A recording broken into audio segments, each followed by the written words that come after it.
चलिए, बहुत ही खुशी की बात है, एक बार फिर से हम लोग पढ़ने के लिए आ गए हैं। जय हिंद, नमस्कार दोस्तों।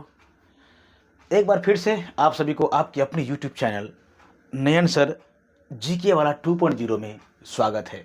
जी हाँ दोस्तों, जैसा कि आपको थंबनेल में दिखाई दिया होगा कि आज हम लोग पढ़ेंगे क्लास 6 की एनसीईआरटी सीरीज चल रही है, क्लास 6 to 12 का, जिसमें मैं क्लास 3 पढ़ा चुका हूँ। चैप्टर नंबर 1, चैप्टर नंबर 2 और चैप्टर नंबर 3। और आज हम लोग पढ़ेंगे क्लास 6 का जो विज्ञान है, चैप्टर नंबर क्या है, ये 4 है। उनको अच्छी तरह से पढ़ने का है ना कोशिश करेंगे, समझने का प्रयास करेंगे। इसके अंदर में क्या क्या चीज़ दी हुई है, क्या समझना इसको, क्या क्या चीज़ परीक्षा की दृष्टि से क्या है ना, जानकारी की दृष्टि से क्या, सभी चीज़ों को पढ़ेंगे। अब इस यूट्यूब चैनल पे आप यदि नए हैं तो आपसे रिक्वेस्ट है कि इस यूट्यूब चैनल को आप सब्सक्राइब जरूर कीजिएगा। जी हाँ दोस्तों, और बना रहेगा अंतिम क्षण तक, क्योंकि बहुत ही खास होने वाली है, क्योंकि ये है क्लास 6 एनसीईआरटी बुक, साइंस का है, समझ में आया ना बाबू, जिसमें आप किसी भी एग्ज़ाम की तैयारी कर रहे हैं, जैसे रेलवे, एसएससी, बैंक, दूसरी बात यूपीएससी, बीपीएससी, किसी भी एग्ज़ाम की तैयारी आप कर रहे हैं, सीटेट, स्टेट, बीएड, किसी भी चीज़ की, तो सारे क्वेश्चन यहाँ पर आएंगे। या फिर बीपीएससी टायर 4 का जो एग्ज़ाम आने वाले उनका तैयारी कर रहे हैं, तो बहुत ही महत्वपूर्ण है। जी हाँ दोस्तों, चलिए, तो चैप्टर का नाम है अध्याय नंबर 4। हम लोग पढ़ेंगे एनसीईआरटी बुक का है, जिसमें हम लोग कवर करेंगे, आज समझेंगे कि इसमें जो एग्जाम की दृष्टि से रहेंगे उनके बारे में हम लोग जानने का प्रयास करेंगे। अध्याय नंबर 4 है ये, वस्तुओं के समूह बनाना। जी हाँ दोस्तों, सबसे पहली बात यह है कि वस्तुओं का समूह बनाना क्या होता है। इन चीज़ों को जानना अति आवश्यक है कि आखिर वस्तु जो होती है, वस्तु का मतलब ये भी एक वस्तु है, ये भी आपको एक वस्तु दिखाई दे रहा है, तो हर एक चीज़ एक वस्तु है, तो उनका समूह बनाने की आवश्यकता क्यों है, तो समूह बनाने की आवश्यकता क्यों है, तो जानेंगे हम लोग इस चैप्टर के अंदर में। ठीक, तो है क्या चीज़, वस्तुओं के समूह बनाना। अगर हम कोई वस्तु बना रहे हैं तो उनका समूह बनाना क्यों आवश्यक है, क्यों हमें पड़ गया, किसी वस्तु को जब हम निर्माण कर रहे हैं तो उनका समूह बनाना क्यों जरूरी है। जी हाँ दोस्तों, समूह बनाना इसलिए आवश्यक है, समझने का प्रयास कीजिएगा आप लोग, कि हमें इस समूह बनाने से ये पता चलता है इनके गुण के बारे में, क्वालिटी के बारे में। ठीक है, अच्छी है या खराब है ना। अगर मान लो कोई वस्तु का निर्माण कर रहे हैं तो वो अगर खराब है तो उनको खराब क्वालिटी में रख दीजिए। यदि आप देखने में वो अच्छा लगे तो आप उसे एक अच्छे कैटेगरी में डाल सकते हैं। ठीक, वस्तु का छोटा बड़ा हो सकता है, साइज आकार का हो सकता है, इस तरह से छोटा बड़ा आकार का हो सकता है, समझ में ना। गुण हो सकता है उसमें, चाहे कठोरता का पन का हो सकता है या लचीलापन का हो सकता है, समझ में ना। टिकाऊ हो सकता है, बहुत कम टिकाऊ हो सकता है। तो इन सभी दृष्टियों से हमें ये समझ में आता है कि अतः वस्तुओं का समूह बनाना अति आवश्यकता है। अब जानेंगे हम इस चैप्टर के अंदर में जाकर के आखिर वस्तुओं का समूह हम लोग क्यों बनाते हैं। जी हाँ दोस्तों, आपसे रिक्वेस्ट है, वीडियो अच्छा तो लगेगा ही लगेगा, और जाते जाते लाइक करके जरूर जाइएगा, और अपने फ्रेंड दोस्तों में इस यूट्यूब चैनल के लिंक को जरूर शेयर कीजिएगा। चलिए, तो हमारे समझने का प्रयास करेंगे हमारे चारों ओर की वस्तुएं। जी हाँ दोस्तों, समझिए, आप जहाँ पर जिस भी क्षेत्र में रहते, चाहे घर में रहेंगे, ऑफिस में, कॉलेजों में, या फिर कोचिंग में, या फिर इधर उधर घूम रहे, खेत में, खलिहान, मैदान में, कहीं पर भी घूम रहे हैं, तो आप नज़र कीजिएगा। ठीक है, थोड़ा सा भी आप नज़र करेंगे इधर उधर ना, तो आपको ऐसा चीज़ महसूस होगा कि आपके इर्द गिर्द, अगल बगल, आजू बाजू में बहुत सारे वस्तु भी उपस्थित होंगे। तो आप उनको देख करके समझ सकते हैं, हर एक वस्तु का अपना अपना क्वालिटी होता है, अपना अपना गुण होता है। जी हाँ दोस्तों, समझने का प्रयास करेंगे तो हम बहुत सारे चीज़ों को देखते हैं। जैसे हम अपने चारों ओर, समझ में है ना, देखने हैं, कुर्सियाँ देख रहे हैं, है ना, बैलगाड़ी देख रहे हैं, साइकिल देख रहे हैं, खाना पकाने का, है ना, बर्तन देख रहे हैं, पुस्तक, वस्त्र, खिलौने, जल, पत्थर तथा अन्य वस्तुएं, सारी बहुत सारे वस्तु हमें दिखाई देती है। समझ में आया ना। तो अब आपको समझ में आता होगा कि ये आखिर ये चैप्टर में वस्तुओं के समूह बनाना से क्या मतलब होता है, क्योंकि हमारे आस पड़ोस में बहुत सारे वस्तुएं हैं, उनकी अलग अलग आकृति होंगी, है ना, उसका रंग भी अलग अलग होगा, उनका गुण भी अलग अलग होगा, तथा अलग अलग क्वालिटी के होते हैं, अलग अलग मतलब के रूपों में होते हैं। तो उन्हें हम लोग क्या करते हैं, देखते हैं, और उसे एक समूह में, एक कैटेगरी में, एक गुणों के आधार पर, उसके काम के आधार पर उस वस्तु को अच्छी तरह से हम लोग पहचानते हैं। समझ में आता होगा बहुत ही अच्छी तरह से, क्योंकि यह है ही एनसीईआरटी बुक जो समझने का चीज़ ही है। तो चलिए देखते हैं। जैसे आपको अपनी अगल बगल में बहुत सारी चीज़ है ना सम्मिलित किया हुआ है। जैसे आप देखें, सेब है, जो आपको दिखाया संतरे हैं, तथा घड़े है ना, घड़े जैसे वस्तुओं को भी आपने है ना, आपने भी रखा होगा है ना, देख भी सकते हैं आप उन सब चीज़ों को। तो मान लीजिए ये आपका अगल बगल में ये वस्तुएं जो है, जो इकट्ठा की हुई है, जो आपको दिखाई दे रहा है। समझने का प्रयास कीजिएगा दोस्तों, कोई भारी चीज़ नहीं है एनसीईआरटी। यदि आप एनसीईआरटी अच्छी तरह से जान लेते हैं, जैसे बीपीएससी टायर 4 या टायर 5, 6 कुछ भी जो आने वाली है, तो आप यदि 6 to 8 का यदि एग्ज़ाम दे रहे हैं तो आपको इस तरह से ही सवाल पूछेगा, इन्हीं सब बुकों से सवाल को लेकर के है ना आता है, और जिसमें कि आप फंस जाते हैं। समझ में आया? समझे ना? चलिए, तो अब देखिए यहाँ पर ये एक ताला चाबी है ना, ये बच्चे के लिए खिलौना है ना, छोटा मोटा टॉय वगैरह है। उसका ये कप है, ये प्लास है, ये बर्तन है, सब चीज़ अलग अलग देखिए। तो ये वस्तु देखिए, आप देखिए अच्छी तरह से, ये एक वस्तु है, हर ये मोबाइल है ना, ये कॉम्पैक्ट डिस्क है, सीडी है ना, ये कुछ हथियार वगैरह है, ये ग्लव्स है। तो अलग अलग वस्तुएं आपको दिखाई दे रहा होगा, बहुत ही अच्छी तरह से आप समझ भी रहे होंगे। तो आप इन वस्तुओं को देखने से आपको क्या लगता है, क्या लगता है आपको? तो आपको ये लगता होगा, हालांकि सब ये वस्तु ही है, लेकिन बात ये होता है इन वस्तुओं का गुण अलग अलग, इनका काम अलग अलग है, इनका आकृति अलग अलग है, समझ में, इनका टिकाऊ लास्टिंगपन अलग अलग है। तो इसीलिए इस चैप्टर का नाम था है ना, हमारे आस ना वस्तुओं का इकट्ठा करना, बनना, जो भी हो, इन सब चीज़ों को हम लोग समझते हैं यहाँ पे। आशा करता हूँ कि इस चैप्टर का जो ये नाम जो लिखा हुआ है ना, ये आपको समझ में आया। वस्तु के समूह बनाना क्यों आवश्यक है? तो देखिए यहाँ पर, तो वस्तु का समूह बनाना, हम अपने घरों पर भी ऐसा सा वस्तुओं को रखते हैं जो उनके काम के आधार पर उनको अपनी अपने जगह पर ही उन्हें रखा जाता है। जैसे आप मेडिकल स्टोर जाएंगे, या फिर किराना स्टोर जाएंगे, या फिर किसी कपड़े का दुकान जाएंगे, तो हर एक वस्तु अलग अलग आइटम तो अलग अलग होंगे, तो उनका जो होता है, उनका जो खटाल जो रखा होता है, तो अलग अलग उनके गुणों के आधार पर, उनके रंगों के आधार पर, उनके क्वालिटी के आधार पर उनको रखा जाता है। अब देखेंगे आप इस बात को समझ सकते हैं। इन सभी दृष्टियों से हम वस्तुओं का समूह हम लोग बनाते हैं। समझ में आया ना? इतना बात तो आपको अच्छी तरह से समझ में आ गया होगा, समझ में आया ना? क्योंकि है ही ऐसा चीज़ जो समझ में आ जाएगा। तो अब यहाँ पे देखते हैं, थोड़ा सा ये ऊपर स्क्रॉलिंग करते हैं, देख रहे हैं जिन्हें खाया भी जा सकता है। हम इस सूची में उन वस्तुओं को है ना सम्मिलित कर सकते हैं जिन्हें हम अध्ययन एक में है ना, जो आपको दिया गया है नीचे में, तो उनके बारे में हम लोग समझते हैं। मान लीजिए कि कोई प्लास्टिक की बनी हुई कोई वस्तु है, क्या है? मान लीजिए प्लास्टिक की बनी हुई कोई वस्तु, जैसे मान लेते हैं बाल्टियाँ हैं, लंच बॉक्स हैं, खिलौने हैं, जल पात्र, पाइप हैं। इन सभी वस्तुओं का इस समूह में स्थान मिल सकता है ना, जो इस कैटेगरी में एक कैटेगरी बना करके आप रखे होंगे, सेलेक्ट करके रखे होंगे। उन्हीं सब वस्तुओं में इनको आप रखने का प्रयास करेंगे। क्यों? है ना, समझ में भी आपको आता होगा कि हाँ सही बात में हम लोग इस प्रकार से वस्तुओं को उनके गुणों के, उनके रंगों के आकार के आधार पर हम लोग उसको सजाते हैं। आशा करता हूँ आपको भी ये वस्तुओं का समूह बनाने का चीज़ अब थोड़ा थोड़ा ठीक ठाक समझ में आता होगा।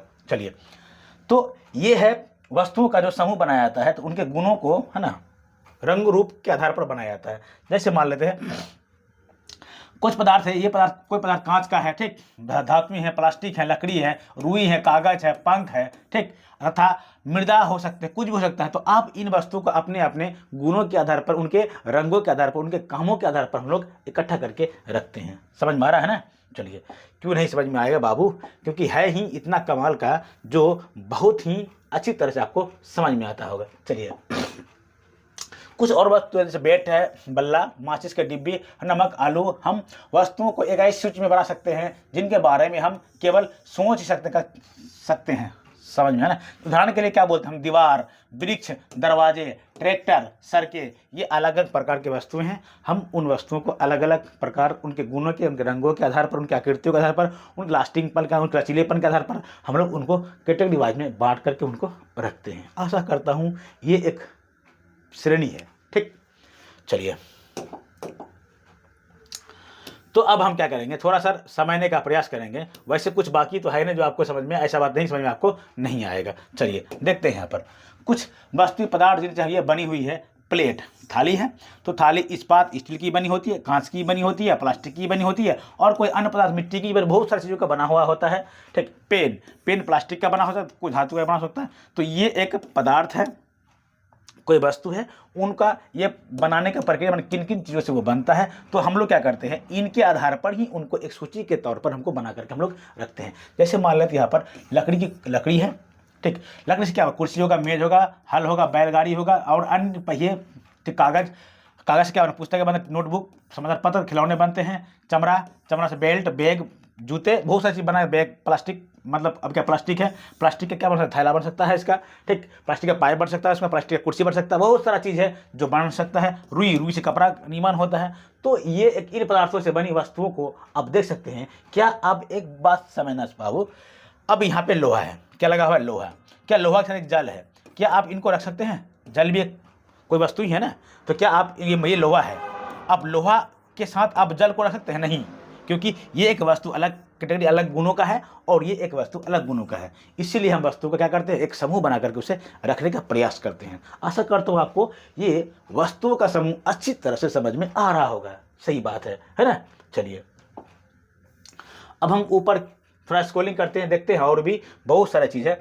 अब देखो हम वस्तुओं को अलग अलग क्यों रखते हैं, मतलब डिवाइड बना कर समूह उसमें क्यों रखते हैं, समझिएगा बाबू लोग। तो पदार्थ उसके क्या, उसका एक कुछ न कुछ गुण होता है। कैसा गुण होगा, है ना, तो वो गुण क्या होगा, वो मजबूत हो सकता है, मजबूती हो सकता है उसका, या फिर क्या होता है सिंगल लिखो और फेंको इस तरह हो सकता है। समझ में आया ना। तो अलग अलग वस्तु अलग अलग गुणों के आधार पर हम लोग उनके क्या करते हैं, रखने का प्रयास करते हैं। समझ में आया ना। जैसे गिलास बनाने के लिए हम किसका प्रयोग करेंगे, कांच का प्रयोग करेंगे, प्लास्टिक का प्रयोग करेंगे, धातु अथवा अन्य कोई पदार्थ का हम लोग क्या कर सकते बोलो तो प्रयोग कर सकते हैं। क्यों? क्योंकि हमें उससे एक वस्तु का निर्माण करना है और उसे एक कैटेगरी वाइज में समूह बना करके उसे रखना है। समझ में आ रहा है ना। चलिए सही बात है बाबू, अच्छी तरह से आपको बहुत ही बेहतरीन ढंग से आपको समझ में आ रहा होगा, क्योंकि यहाँ पे उन सभी चीज़ों को हम लोग कवर कर रहे हैं। लिखा हुआ तो बहुत सारा चीज़ है, लेकिन सिर्फ और सिर्फ उन्हें हमें जानना है जो आपके एग्जाम के लिए बहुत ही, है ना, महत्वपूर्ण है। आप यहाँ देखिए दिखावट, क्या लिखा हुआ है, दिखावट। दिखावट का मतलब होता है चमकीलापन होना चाहिए। समझ में आया ना। दिखावट का मतलब क्या हो गया, उसमें चमकीलापन होना चाहिए, देखने में बहुत ही सुंदर लगना चाहिए। तभी एक वस्तु का हम लोग उसका, है ना, एक आकृति का, है ना, उसके आकार का, उसके रंग का, उसके रूप का, उसके गुणों का पता किसी दूसरे से लगवा सकते हैं, उनका कीमत बता सकते हैं हम लोग। लकड़ी लोहे से बिल्कुल भिन्न दिखाई देती है। समझ में आ रहा है आपको।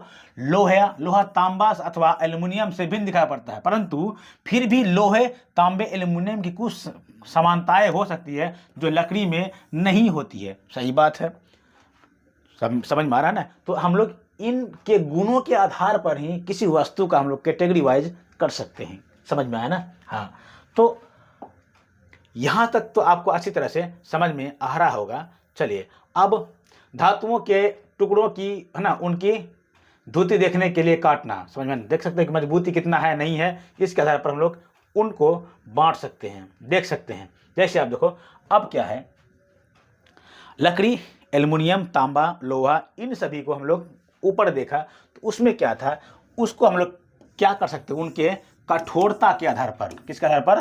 कठोरता के आधार पर हम लोग उसे अलग लोहा से अलग एल्युमिनियम को कर सकते हैं, एल्युमिनियम से अलग तांबा को कर सकते हैं, सभी से अलग लकड़ी को कर सकते हैं। किसके आधार पर? उनके कठोरता के आधार पर। तो ये क्या है, क्यों हम लोग वस्तु का निर्माण करते हैं, उसको इकट्ठा करके समूह बना के रखते हैं, तो ये इसका गुण है। कोई विशेष बड़ा चीज़ नहीं है इस चैप्टर में। समझ में है ना। बस सिर्फ और सिर्फ हमें समझने के लिए, है ना, थोड़ा सा प्रयास करना चाहिए।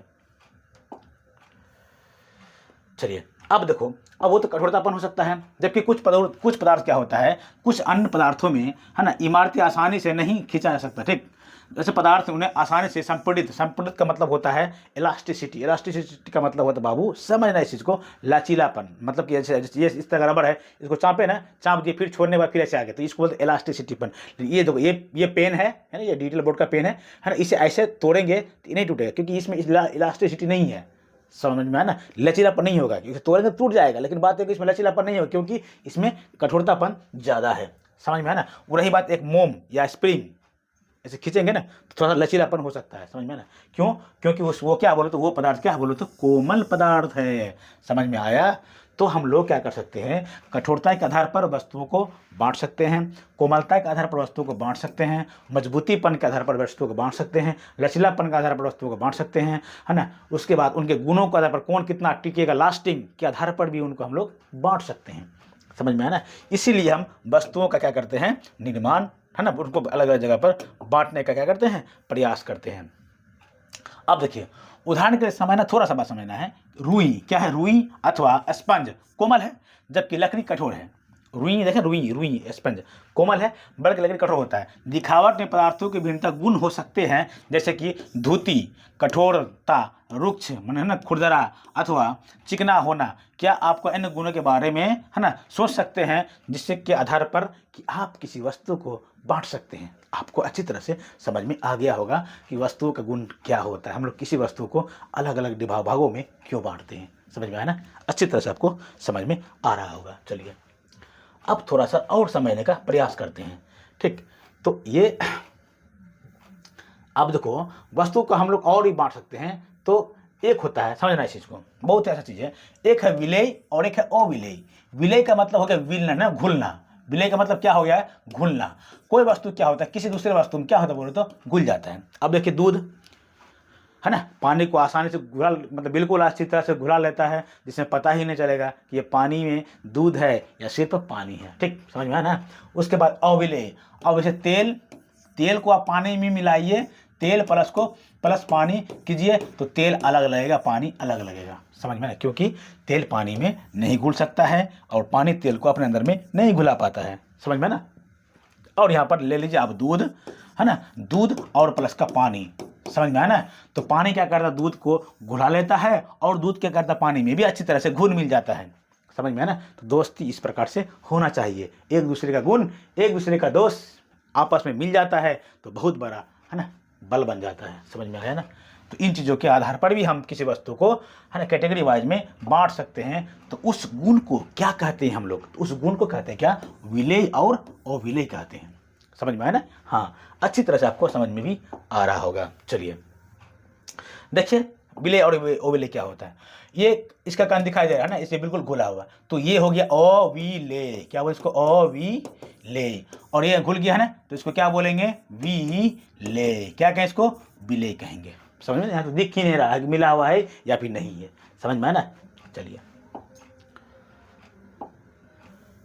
अब थोड़ा समझना, कुछ वस्तुएं हैं आपको पहचान करके बताना है कि घुलने वाला है या फिर नहीं घुलने वाला है। अब देखिए यहाँ पर नमक है, नमक जल में पूर्णतः विलुप्त हो जाता है। सही बात है, क्यों, क्योंकि नमक भी जो होता है जल में घुल जाता है और जल जो भी होता है नमक को घुलाने का क्षमता रखता है। समझ में ना। इसका मतलब इन दोनों का घुलनशील जो होगा, एक वस्तु पदार्थ है, अलग अलग का चीज़ है। समझ में, लेकिन इनके गुणों के समानता के आधार पर हम इसे अलग भाग में बांट सकते हैं। समझ में ना। दूसरी बात चीनी, अब चीनी क्या हो, चीनी भी पानी में घुल जाता है, पानी भी चीनी को क्या करता है, घुला लेता है। समझ में ना। बालू, बालू को आप पानी में घुलाएंगे, किसी में घुलाएंगे वो नहीं घुलेगा। समझ में ना। चॉक पाउडर में खल्ली, खल्ली को भी आप पानी में घुला सकते हैं, लेकिन तेल वगैरह हम डालेंगे तो नहीं घुल सकता है। तो ये भी क्या बोलो, चॉक पाउडर अलग हो गया। लकड़ी का बुरादा, लकड़ी का जो गुन्ना गुन्ना होता है ना, तो उसको भी आप पानी में डालेंगे नहीं घुलेगा। तो कोई कुछ पदार्थ इसमें क्या है, विलेय है, कुछ पदार्थ इसमें क्या बोलो तो ये पदार्थ क्या बोलो तो विलेय है, ये सब क्या बोलो तो अविलेय है। समझ में आ रहा ना। तो आपको समझ में ये भी आ गया होगा क्यों हम लोग इस चैप्टर में ये पढ़ रहे हैं वस्तुओं का समूह बनाना। तो आपको समझ में आ गया होगा वस्तुओं का समूह की आवश्यकता मुझे क्यों पड़ती है, हम लोगों को क्यों पड़ती है। वो इसलिए कि उनके गुणों के आधार पर, उनके लचीलापन, कठोरतापन, समझे ना, भारपन, हर एक चीज़ों के आधार पर हम लोग उनका समूह बना करके रखते हैं। वो इसीलिए कि ताकि उनका यूज हम लोग अलग अलग रूपों में, अलग अलग रंगों में, अलग अलग आकारों में हम लोग करते हैं। समझ में आया ना। चलिए आइए अब हम थोड़ा सा आगे बढ़ते हैं और जानने का प्रयास करते हैं इस चैप्टर के अंदर में किन किन चीज़ों को हम लोग पढ़ेंगे, समझेंगे। तो आपको विलेय का मतलब पता चल गया होगा आपको, क्यों, जो चीज़ घुलता है, और अविलेय का मतलब क्या होता है ये भी पता चल गया आपको, क्यों नहीं है ना घुलता है। तो आपको उनके गुणों के आधार पर भी पता चल गया होगा कि विलेय क्या होता है और अविलेय क्या होता है। अब थोड़ा सा और जानने का हम लोग प्रयास करेंगे।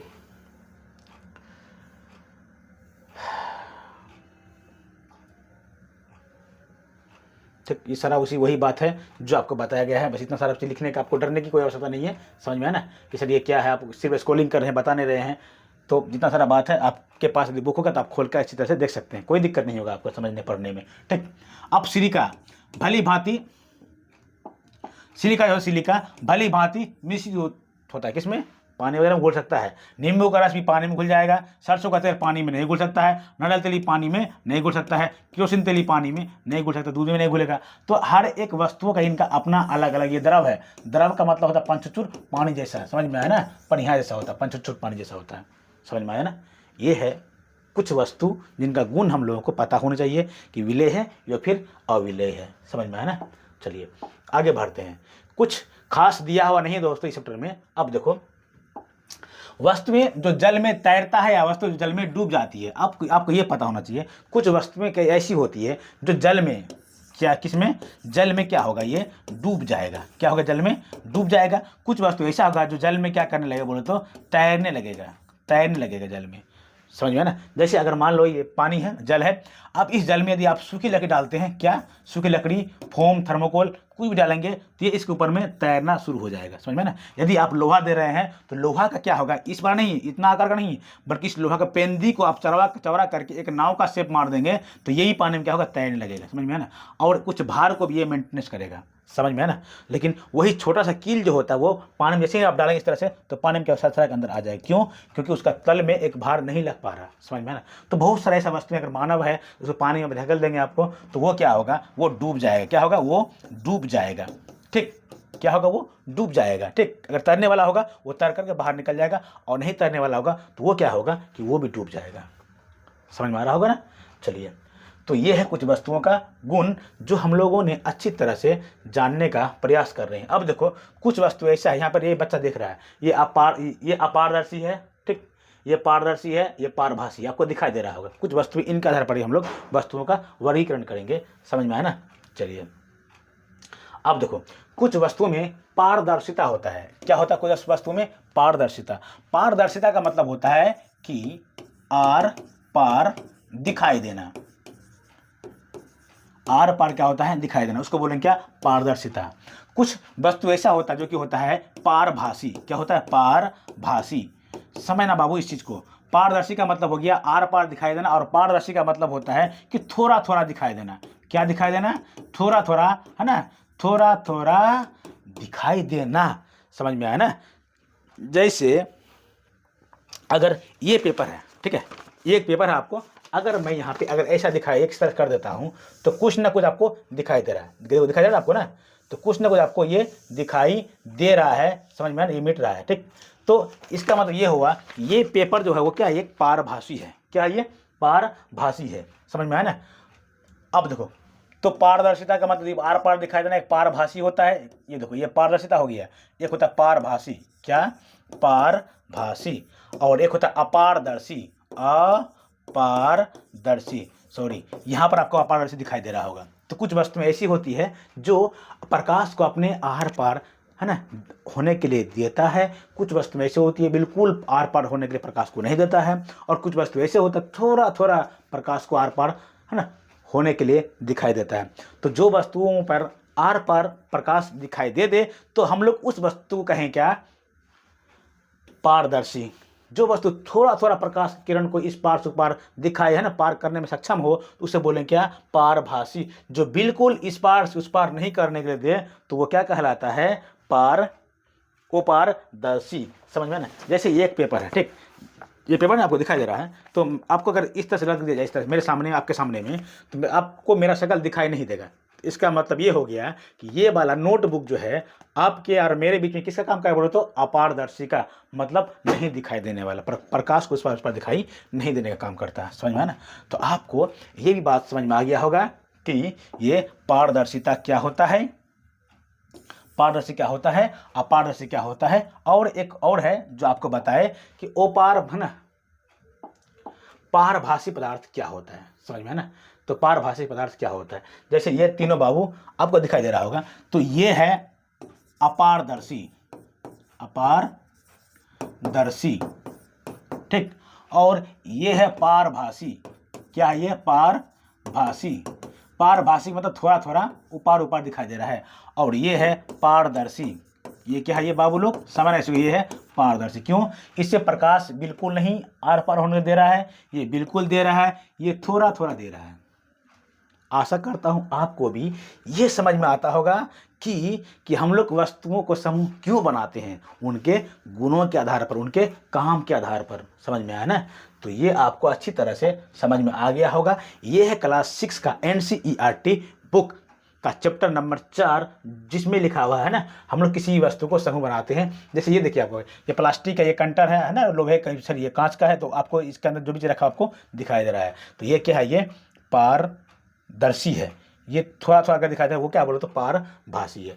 तो आपको ये समझ में आ गया होगा कि कौन कौन सा पदार्थ का गुण क्या क्या चीज़ होता है, पारदर्शी, अपारदर्शी और पारभासी में क्या अंतर होता है। जैसे ये देखिए, टॉर्च का प्रकाश आप हाथ में लेते हैं ना, तो ये क्या होगा कि पूरे प्रकाश को इस पार से उस पार तो आने के लिए नहीं देता है, समझ में आया ना, लेकिन थोड़ा थोड़ा आपको महसूस होने को देता है कि प्रकाश इस पार से उस पार आ रहा है। तो ये वाला जो कंडीशन जो हो गया, ये क्या हो गया? ये कहलाया क्या?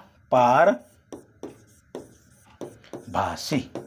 क्या बोलेंगे इसे? पारभासी बोलेंगे। क्यों कहेंगे? क्योंकि इस टॉर्च से जो होता है, इस टॉर्च से तो प्रकाश की किरण क्या होती है, हथेली पे थोड़ा थोड़ा आप भी करके देखिएगा, तो आपको यहाँ पर इस तरह से मारेंगे ना टॉर्च, तो यहाँ पे आपको लाल दिखाई देगा। लाल वो रक्त को दिखाई देता, क्या देता है? वो रक्त दिखाई देता है। ठीक, चलिए, तो आपको सारा चीज़ समझ में आ गया होगा। सारा खेला यहाँ पर समझने का हम लोग थोड़ा सा प्रयास करें। कुछ क्वेश्चन दिया हुआ है, लकड़ी से बनाई जा सकने वाली 5 वस्तुओं के नाम लिखिए आप। ठीक, कुर्सी, बेंच, टेबल, उसका तो क्या बोल रहे हैं, चौकी, पलंग, अलना, बहुत सारा चीज़ होता है जो कि हम लोग लकड़ी से बना सकते हैं। निम्नलिखित में से चमकदार पदार्थों का चयन कीजिए। कौन कौन सा चमकदार है? कांच का प्याला चमकता है, प्लास्टिक का खिलौना, स्टील का चम्मच चमकता है, सूती का कमीज ये नहीं चमकता है, कभी कभी प्लास्टिक का भी खिलौना चमकने लगता है। ठीक, तो ये वाला और ये वाला चमकने वाला होगा, लेकिन सूती का कमीज भी कभी कभी चमकता है, लेकिन इनके अपेक्षा ये सब ज़्यादा चमकता है। चलिए, हम लोग कौन कौन सा चीज़, निम्नलिखित वस्तुओं का मिलान उन पदार्थों से कीजिए जिनसे इन्हें बनाया जा सकता है। चलिए अब देखते हैं, पुस्तक किससे बनता है? समझिएगा वो लोग, पुस्तक किससे निकलता है? तो पुस्तक बनता है किससे? कागज से बनता है, समझ में ना। कुर्सी किससे बनता है? कुर्सी लकड़ी से बनता है। ग्लास, अब जो खिलौना प्लास्टिक से बनता है। जूते चमड़ा से बनता है, निर्माण होता है जूते। अब क्या हो गया? एक गिलास कांच का बनता है। समझ में आ गया ना? तो आशा करता हूँ कि आपको क्लास 6 की ये जो चैप्टर है, ये किसी वस्तु का समूह का निर्माण कैसे करते हैं, क्यों करते हैं, किस वजह से करते हैं, किस कारण से करते हैं, तो आपको अच्छी तरह से समझ में आ गया होगा। जी हाँ दोस्तों, अगर वीडियो अच्छा लगे तो आपसे एक रिक्वेस्ट है, विनम्र निवेदन है कि आप इस यूट्यूब चैनल को, लिंक को सब्सक्राइब कीजिए और अपने दोस्तों में अच्छा लगे तो ज़रूर शेयर कीजिए। For your better life. आप अपने अच्छे और अपने घर परिवार में कोई बच्चा पढ़ाई कर रहा हो तो फ्री में, कहीं आपको नहीं पढ़ना पड़ेगा। जितना मैं ये पढ़ा रहा हूँ ना बाबू, तो इस चीज़ को कहीं भी आप पढ़ेंगे ना, बहुत ही अच्छा खासा 10, 20, 30, 40, 50 इस तरह का 1000 रुपये की बात मैं नहीं कर रहा हूँ, तो आपसे इतना ले सकता है। समझ में आया? तो चलिए, तो बाद बाकी ये सब क्वेश्चन आपके पास यदि बुक होगा तो आप उनसे देख करके अच्छी तरह से बना सकते हैं। विशेष कुछ नहीं है इस पर, बस सिर्फ और सिर्फ समझने वाला होना चाहिए और समझाने वाला एक अच्छा टीचर होना चाहिए, तो फिर सब चीज़ आपके मुट्ठी में, आपके कदमों में होगा। जी हाँ दोस्तों, चलिए, आशा करता हूँ कि आपको बहुत ही अच्छा लगा। वीडियो के अंत तक देखने के लिए दिल से धन्यवाद। मिलता हूँ फिर कल इसी टाइम में इसका अगला अर्थात चैप्टर नंबर 5 लेकर के। तब तक के लिए जय हिंद।